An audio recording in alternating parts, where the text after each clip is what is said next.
All right, so the next portion of this astrological learning series is going to cover the basic components of the chart.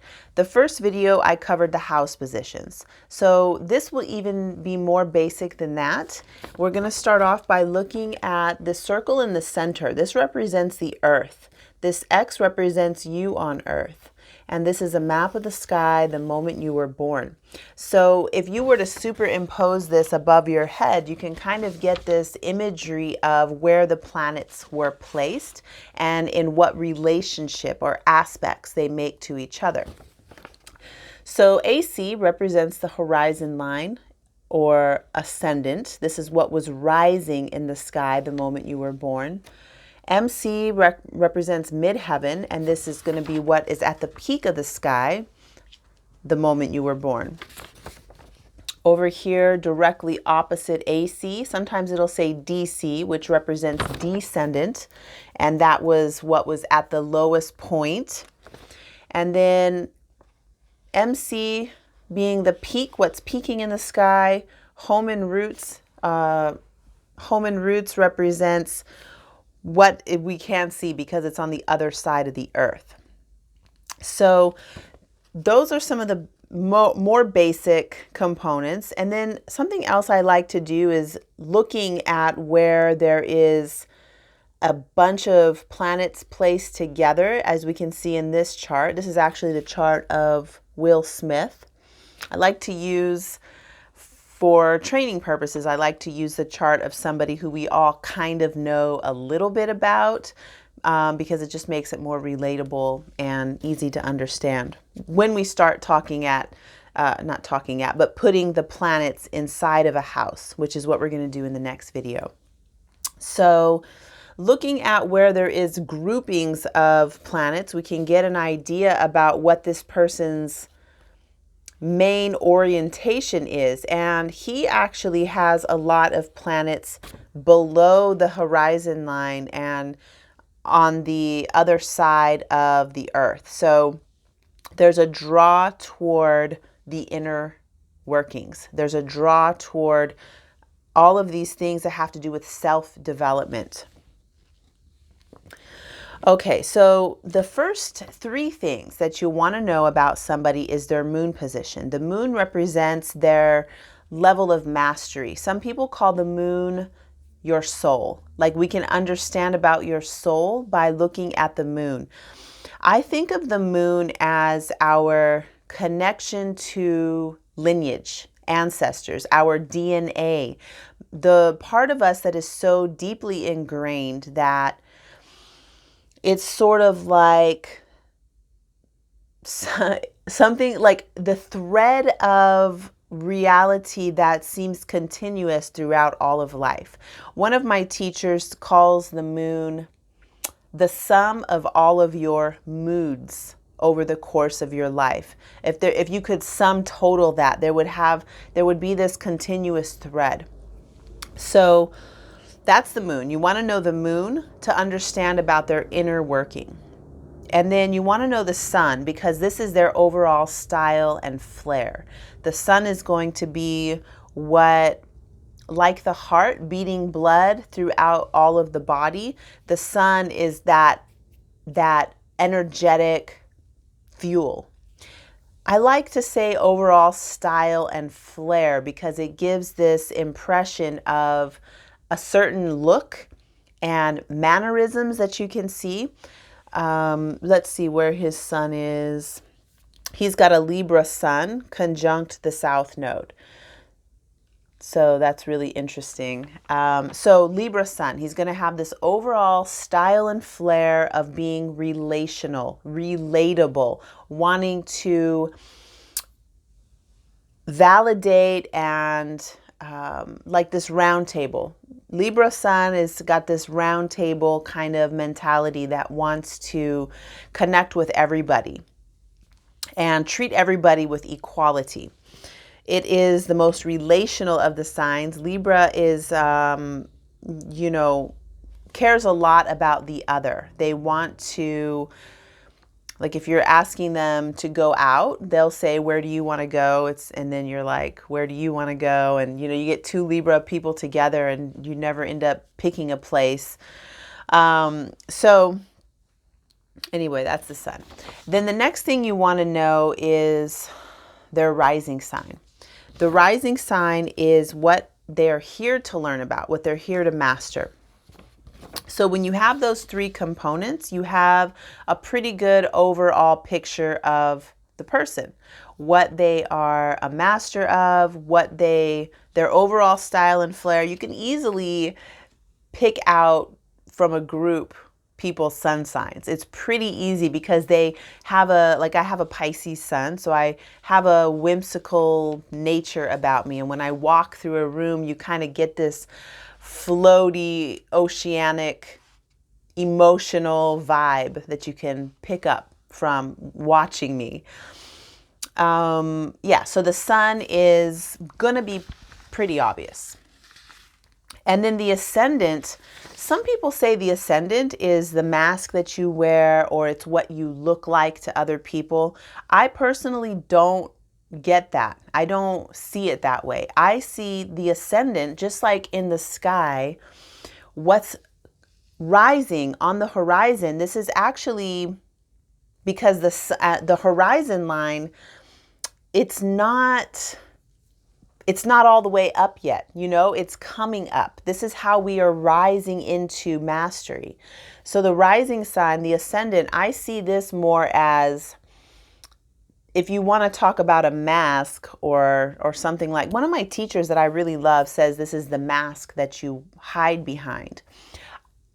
Using that metaphor, I could say the costume that when you're born, you come in with this costume, but you have your whole life to grow into that costume.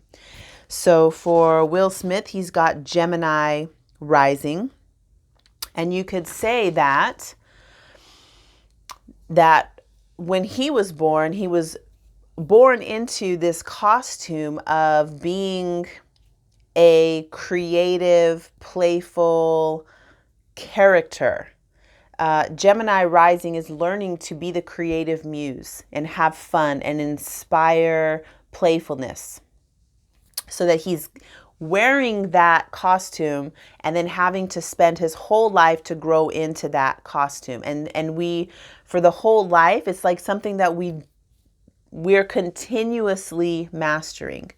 We're continuously becoming more of that archetype of the rising sign and the north node. So moon, sun, rising sign. The next thing you want to know about somebody, the next thing I want to know about somebody is their Mars and their Venus. So Mars is going to be the way that the person asserts themselves, the thing that makes them want to jump out and do something. Venus is going to be their allure, the way they attract things into their life, and it's also what they value, what they would spend money on, their form of beauty. So for this person, Will Smith, he's got Venus in Libra, conjunct Mercury. Conjunct means that they're within 10 degrees of each other. And for him, they're actually just 1 degree apart.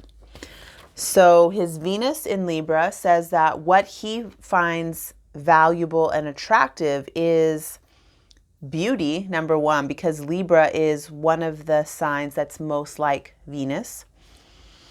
So beauty, I was going to say hostiness, but having this round table. Libra is one of the signs that stumps me the most. It's so, I don't know, I don't really get it. I feel like they care so much about others. It's so other based. And it's beautiful. It's in a deep way of really wanting to connect, looking directly in the eyes of the other and wanting to know what they want and how you can provide that for them. So that's his form of the feminine. It's very relatable, relationship oriented. And with Mercury there is this intelligence, communication, and an emphasis on cognition, perception. Probably likes, well, look at his wife. She's beautiful and she is very smart, very well spoken, intelligent. And that's his form of the inner feminine. It just dawned on me right now, like when you see couples who have been together for a really long time, their partner is really an embodiment of their inner other in some sort of a way. Because, yeah, I mean, maybe not all the time, but in this case, I'm looking at this like, wow, that's how she looks to me. And I think I do have her chart in my database too. Anyway, let's look at Mars now. So his Mars is in Virgo. You want to know the Mars position because you want to know what lights them up, what gets them fired up. And if you're interested in somebody, always look at Venus and Mars. And the reason I say that is because I said this to a client once and he was like, oh my God, you can totally, it's kind of a little bit of a trickery, but I don't see it this way. So if I like somebody and I'm like, oh, he has Venus and Mars in Pisces, I can see that. And so I know instantly that he's attracted to loving, sensitive, empathic, this form of the other that is universally loving, compassionate. And also his Mars is in Venus. So the way that he asserts himself is going to be with this very sensitive, come hither. It's going to be it's not so direct. Like when he's being direct, it's with his eyes. It's with the way he holds my hand or the way that he hugs me. So, okay, so when I want to attract him or I want to approach him, I'm understanding his Venus and Mars and talking to that part of him. So if I were in a relationship with this person, I would play up those parts of my character, play up those. We all are a fine mix of all of these archetypes. We are an imprint of the whole cosmos. So when I say play into those archetypes, it's not really being fake or phony. And besides, I have 5 planets in Pisces. And so when there's someone that you're attracted to, there is a piece of them that is a reflection of you anyway. And I'm not saying to go against your natural way of acting, but you can play into a part of yourself more so than the other at any time, while also remaining true to yourself. So I have a really good girlfriend who I love her a lot, and I know her Venus and Mars positions, and I know that, the way that we relate with each other. I know her moon and her sun and her rising sign. And so each of there's these different aspects of life that when I'm listening to her, I am listening with those certain qualities. And when I'm speaking to her, I'm speaking to those different aspects of her. So in that way, I see it as a way that I can show more love is by, being curious and learning about her.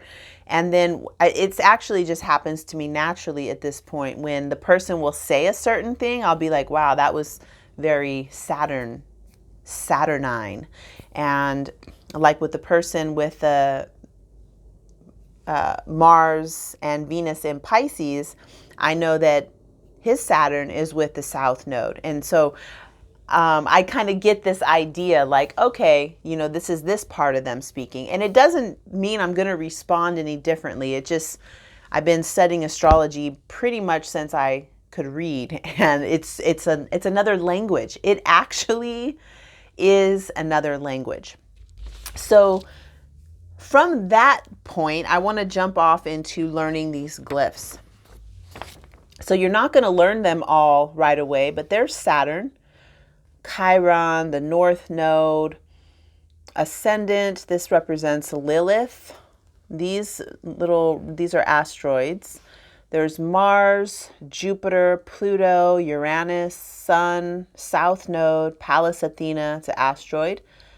Mercury, Venus, Juno, asteroid, Ceres, asteroid, the Moon, Neptune, and some other asteroids up here.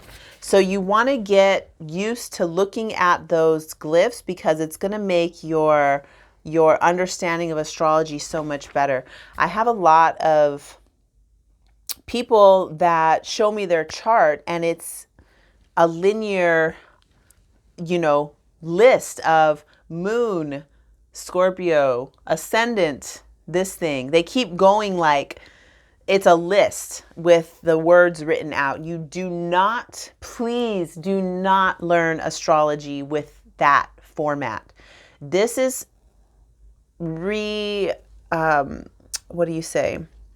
solidifying that linear part of your mind that is used to reading things in lines across this way. What we want to do with this astrology chart is activate your part of your brain that is looking for symbology and meaning, looking for the metaphor and the feeling tone. So when you look at this circular chart and think about it like a map, you see, oh, there's Saturn in an easy relationship with Mars. What would this be like? And I can't look at those charts of the lines. It doesn't register as anything to me. It's like, oh, this person's moon is in Scorpio. Like, okay, here's the moon. If I just, oh, this person's moon's in Scorpio too. If this person's moon's in Scorpio, but I don't know that it's within a degree away from Neptune and Ceres at a trine angle to Chiron, I'm missing out on a whole lot of information. So Scorpio moon or Scorpio moon conjunct to Neptune, like that right there changes everything. So when you're learning astrology, you want to activate this part of your brain that is looking for relationships, and it is inclusive. It's including all parts. When you're just looking at words that say moon, Scorpio, Neptune, Scorpio, see, we still know that the moon and Neptune are both in Scorpio, but we don't know that they're this close together and that they're related to this thing and what side of the chart that's on. We miss so much information. And if you get used to reading charts by looking at them in that linear way, it's going to be a lot harder to place it in this other picture. So, very important. Okay, so I'll end this video here. Thank you so much. And the next portion of the video is going to be putting a planet in a house. So thank you so much, and I look forward to connecting with you soon.